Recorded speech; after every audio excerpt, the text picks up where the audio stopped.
Dios decidió no llevar ciertas criaturas al arca de Noé. Un ejemplo claro son los peces y otros animales marinos. En los primeros capítulos del Génesis, cuando Dios anunció su decisión de eliminar la vida en la tierra mediante un gran diluvio, le dijo a Noé que destruiría a los humanos, a los animales terrestres, a los seres que se arrastran y a las aves, porque se había arrepentido de haberlos creado. Lo sorprendente es que las criaturas acuáticas no fueron parte de esta destrucción. Algunas partes del relato en Génesis sugieren que los peces no se vieron afectados.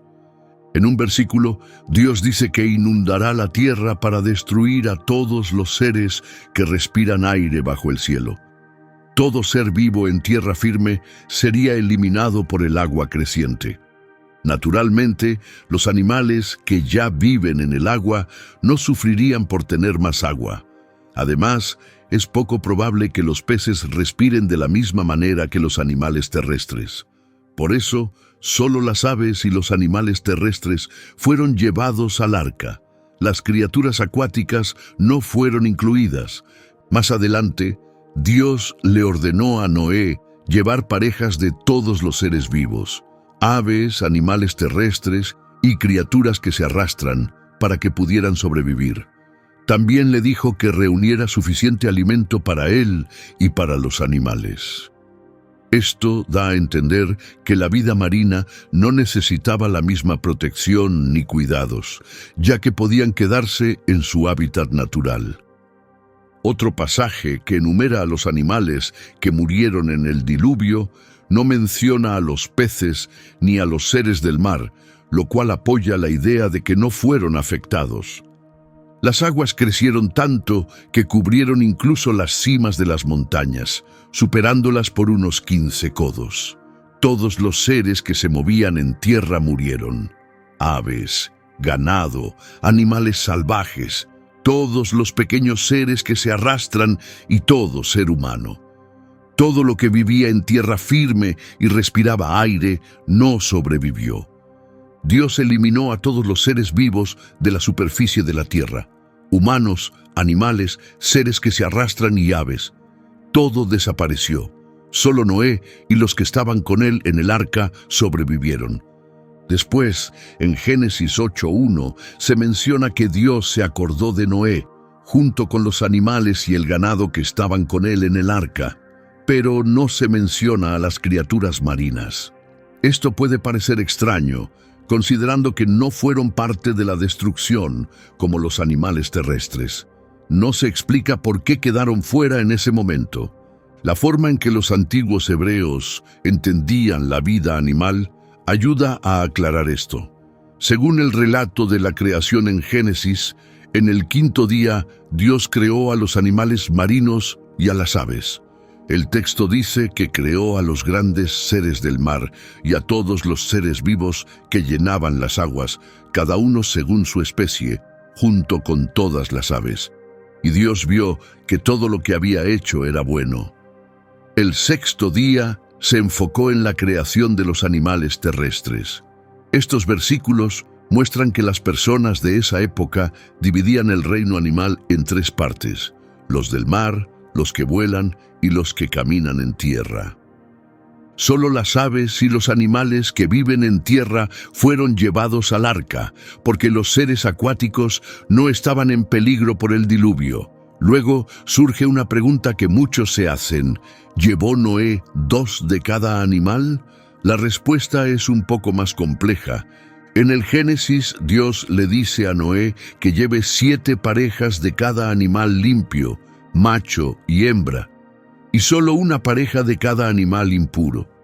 También debía llevar 7 parejas de cada tipo de ave para ayudar a repoblar la tierra.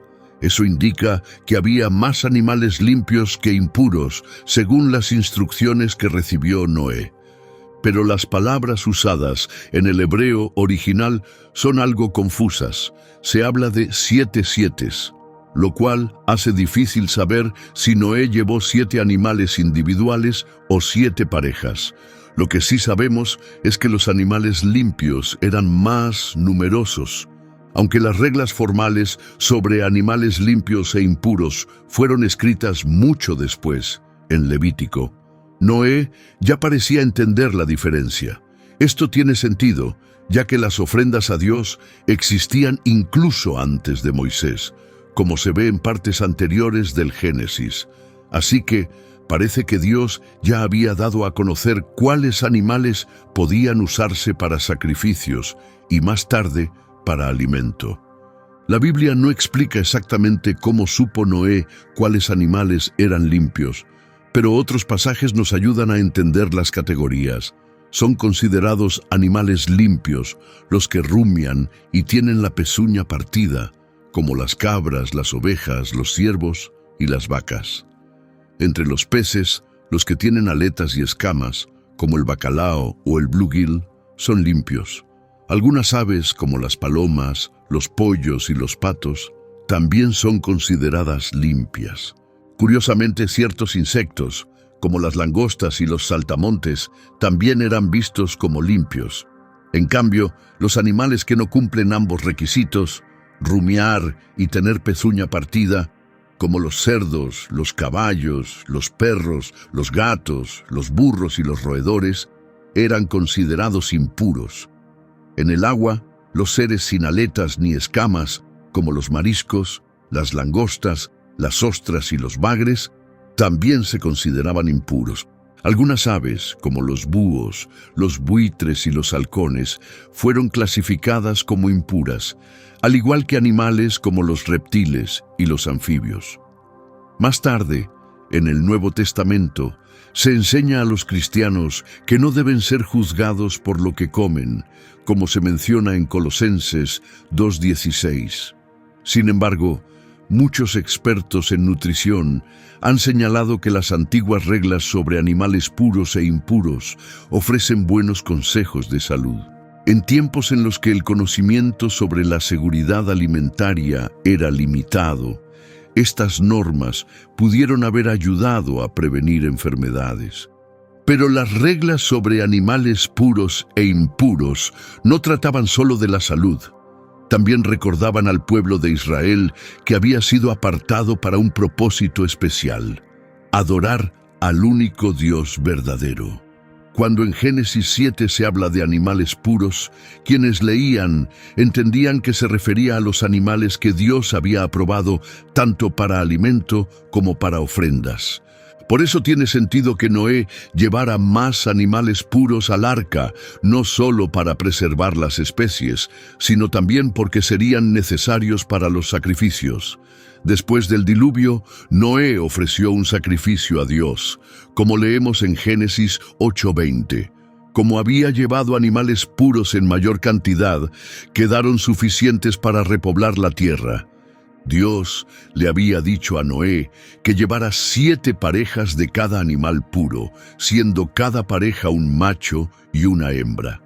Además, según la historia, Dios hizo que los animales llegaran al arca en parejas, de manera tranquila y ordenada, tal como se describe en el versículo 9. Tercero, los Nefilim. La verdadera historia de los Nefilim comienza con un hecho misterioso. Según las Escrituras, algunos ángeles que siguieron a Satanás abandonaron sus funciones correctas. En vez de permanecer en el mundo espiritual, tomaron forma física y comenzaron a interactuar con los humanos de maneras que iban en contra de su propósito. Esta conexión inusual se describe en Génesis 6:1-4. Allí se dice que, cuando la población humana creció y nacieron hijas, los hijos de Dios vieron su belleza y eligieron esposas entre ellas. En respuesta, Dios declaró que su espíritu no permanecería siempre con la humanidad, pues eran mortales. Estableció un límite de vida de 120 años. Durante ese tiempo, los Nefilim vivieron en la tierra, e incluso después, cuando estos seres celestiales tuvieron hijos con mujeres humanas. Sus descendientes fueron conocidos como personajes poderosos, admirados y recordados en antiguas historias. Estos hijos no eran como los humanos comunes, nacieron de una unión que nunca debió suceder. Antes del diluvio, algunas personas destacaban por su enorme tamaño y su extraña herencia, marcada por una influencia espiritual oscura. Eran los legendarios guerreros y héroes de la antigüedad. Al principio, la Biblia no deja claro el vínculo sobrenatural, pero si miramos más a fondo, especialmente en el libro de Job, obtenemos una mejor comprensión del poder de Dios sobre toda la creación. En Job 38, 4-7, Dios le pregunta a Job dónde estaba cuando se formó la tierra. Describe cómo midió y moldeó el mundo y puso sus cimientos mientras las estrellas de la mañana cantaban y todos los hijos de Dios gritaban de alegría. Aquí, el término estrellas de la mañana suele interpretarse como ángeles. Este pasaje muestra que Dios creó la tierra antes de que existieran los humanos y que los ángeles, incluidos los llamados hijos de Dios, ya estaban presentes y conscientes de su obra. Así que, cuando en Génesis 6 se habla de los hijos de Dios, muchos creen que también se refiere a los ángeles. Esto significaría que los seres mencionados eran espirituales. Los Nefilim, llamados a menudo los caídos, son descritos en ese mismo pasaje como guerreros legendarios, famosos en los tiempos antiguos. Sin embargo, la Biblia no explica claramente cómo surgieron los Nefilim, solo dice que estaban presentes en la época en que los hijos de Dios se unieron a las hijas de los hombres y tuvieron hijos con ellas. Esto ha generado muchas preguntas. ¿Por qué se menciona a los Nefilim justo después de hablar de esas uniones entre seres celestiales y mujeres humanas? No se explica directamente, pero algunos creen que los Nefilim fueron los hijos de esas uniones inusuales. Una pista se encuentra en el Nuevo Testamento. En Judas 6 se habla de ángeles que no permanecieron en su posición asignada y abandonaron su propio hogar.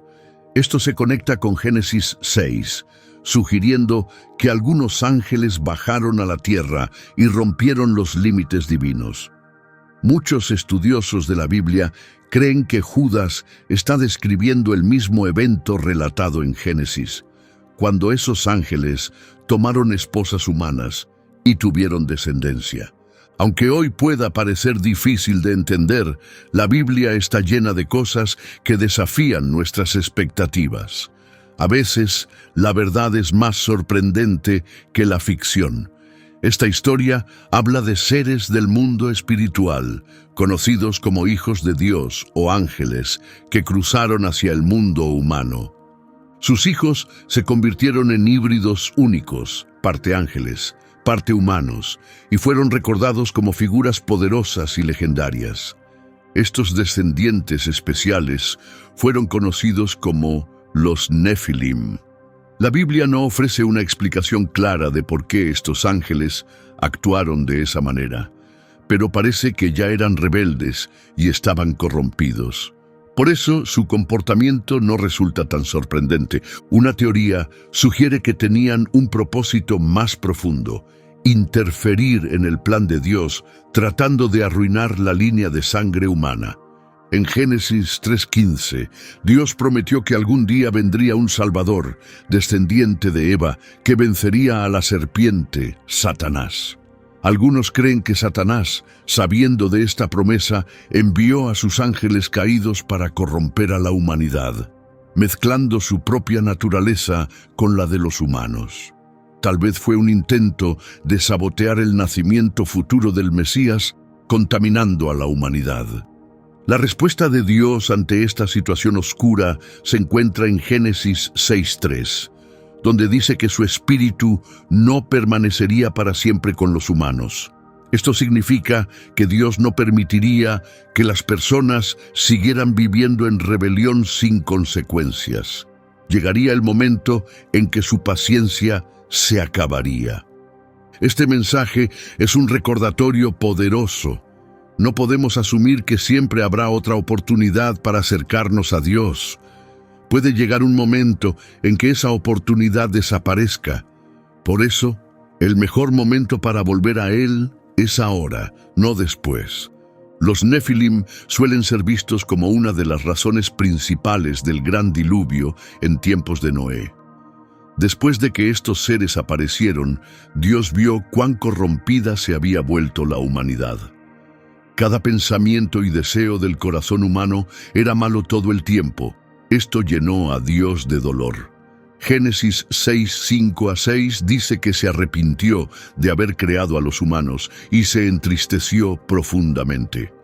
En el relato del arca de Noé, Dios vio lo corrompido y roto que estaba el mundo. Decidió inundar toda la tierra, destruyendo casi todo, excepto a Noé, su familia y los animales que estaban a salvo en el arca. Ni siquiera los Nefilim sobrevivieron al diluvio. Génesis 6:6 nos dice que Dios se arrepintió de haber creado a la humanidad. Algunas versiones de la Biblia usan la expresión se lamentó, mientras que otras dicen se arrepintió. El término hebreo original, nachum, transmite una tristeza profunda o un suspiro de dolor, mucho más que un simple arrepentimiento. Entonces, ¿qué causó que las personas se volvieran tan violentas y malvadas? ¿Fue porque los que seguían a Dios se mezclaron con quienes no lo hacían? ¿O fue, al menos en parte, por las interacciones entre humanos y seres espirituales? Muchos creen que la segunda explicación encaja mejor.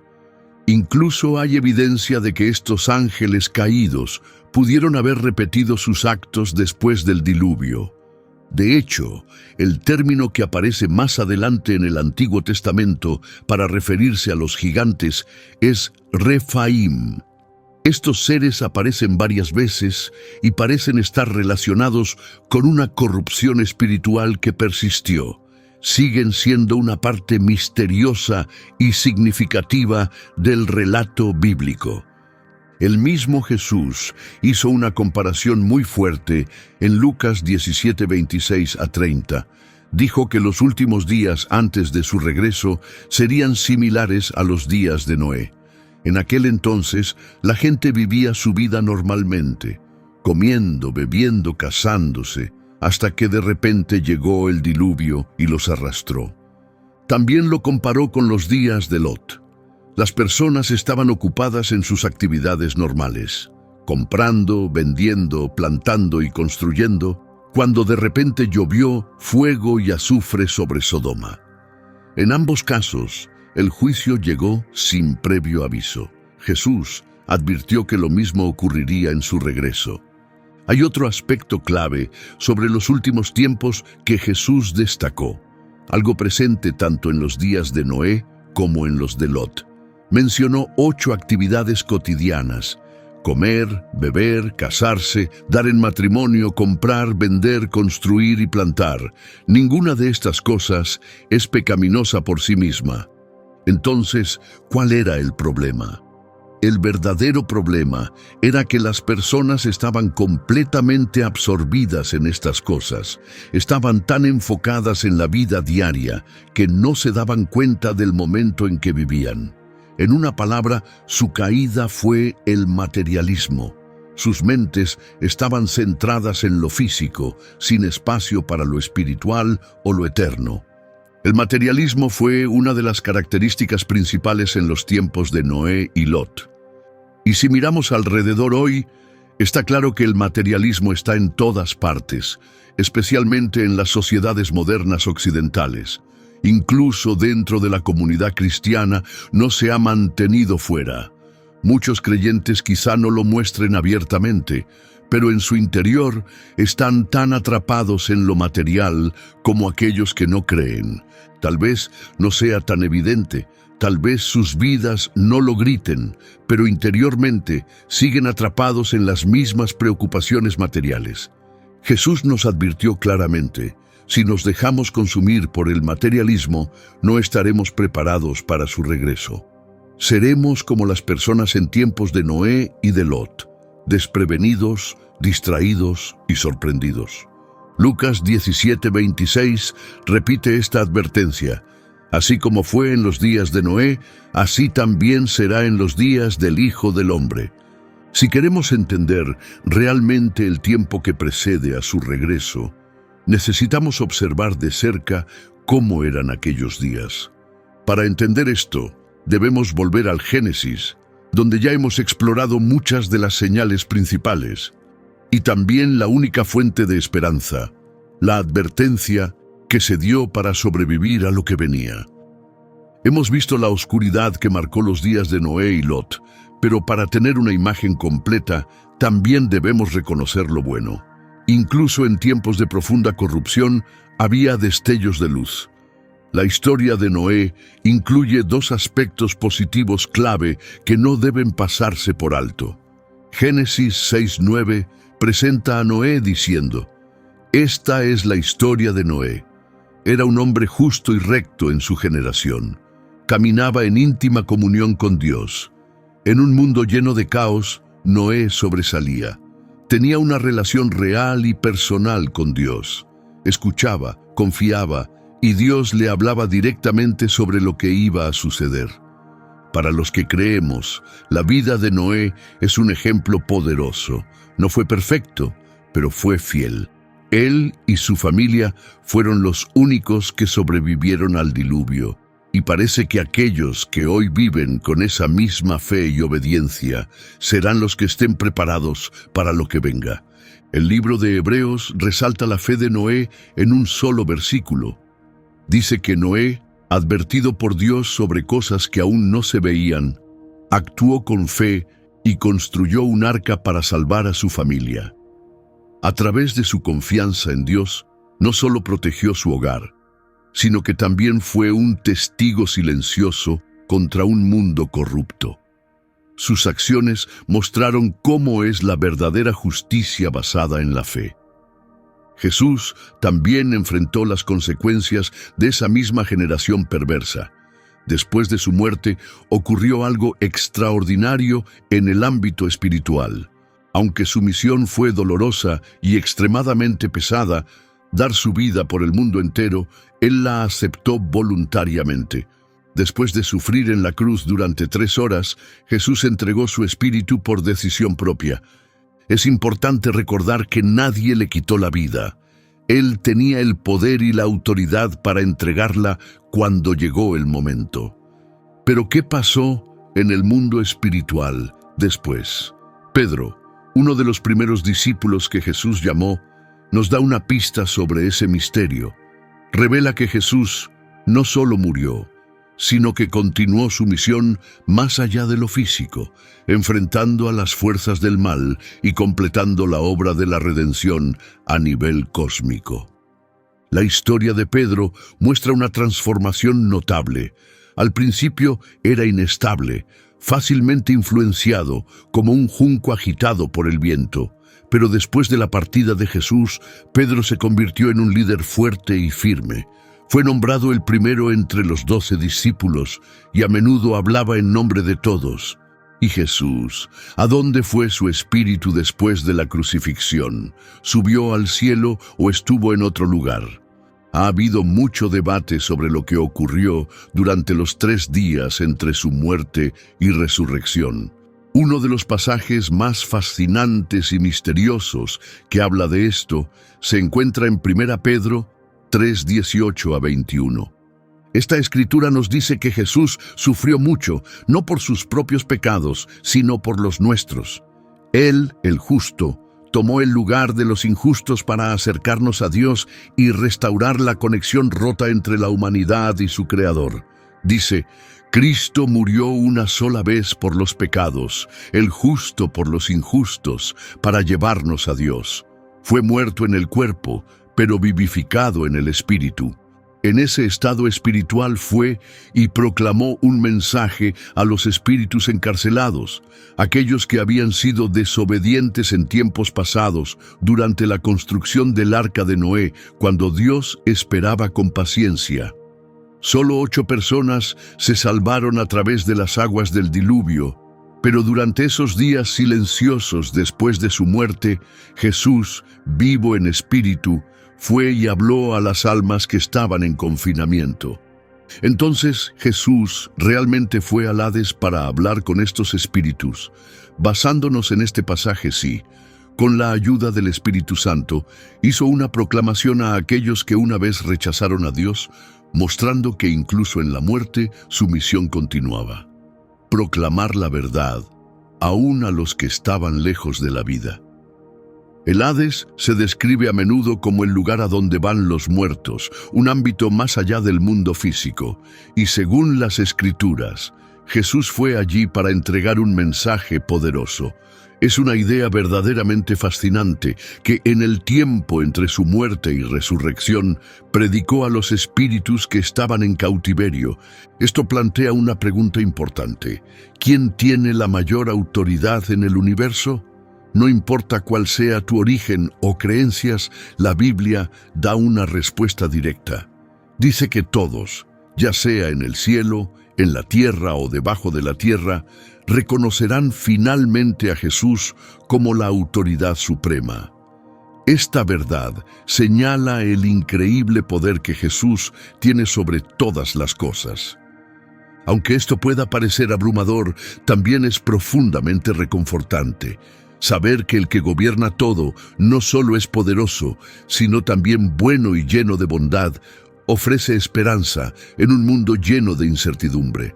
Filipenses 2:10 lo deja claro: para que en el nombre de Jesús se doble toda rodilla, en el cielo, en la tierra y debajo de la tierra. Incluso aquellos en el reino de los muertos lo reconocerán. Este pasaje muestra que Jesús permaneció plenamente consciente y activo incluso en la muerte. Estuvo consciente e interactuó con otros durante esos 3 días, y aquellos a quienes habló también estaban conscientes y respondieron. Justo después de morir, entró en el mundo de los muertos y proclamó un mensaje a los espíritus que estaban allí. Luego, en la primera mañana de Pascua, su espíritu y su cuerpo fueron reunidos.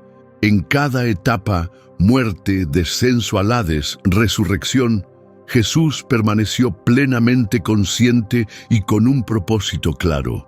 Y la identidad de los espíritus a quienes visitó no es vaga. Se describe que eran aquellos que habían sido rebeldes y desobedientes hace mucho tiempo. ¿Cuándo exactamente fueron desobedientes estos espíritus? ¿Quiénes eran? Para encontrar la respuesta, volvemos a los primeros capítulos del Génesis, específicamente a Génesis 6:1-5, que pintan un panorama oscuro del mundo antes del diluvio. La tierra en aquel tiempo no era un lugar de paz o bondad. Estaba llena de corrupción, violencia y personas movidas únicamente por sus propios deseos. Era una sociedad donde la verdad y la compasión ya no eran valoradas. Las personas vivían de manera egoísta, haciendo lo que les placía sin importar las consecuencias para los demás. En ese mundo, el engaño era normal y la manipulación era el medio para lograr las cosas. Cada quien buscaba su propio interés. Las familias no ofrecían seguridad ni amor. Muchas veces estaban desgarradas por mentiras y desconfianza. Los vecinos no se apoyaban unos a otros, sino que se aprovechaban entre sí. Los líderes y gobiernos no traían justicia. Usaban su poder para oprimir a los débiles y favorecer sus propios intereses. Pero en medio de toda esa oscuridad, una persona se destacó: Noé. Desde el principio, podemos ver que era diferente. Es el único en su línea familiar cuyo nombre se explica. Su padre, Lamec, le dio el nombre Noé, que suena similar a la palabra hebrea para descanso o consuelo. Lamec creía que su hijo traería alivio a las personas, y pronto vemos de qué debía traer alivio Noé. En Génesis 6:8 se nos dice que la maldad se había extendido por todas partes. El pecado había echado raíces en la tierra y los resultados eran devastadores. Sin embargo, en medio de todo eso, Noé halló gracia ante los ojos de Dios. Génesis 6:22 dice que Noé hizo todo exactamente como Dios le mandó.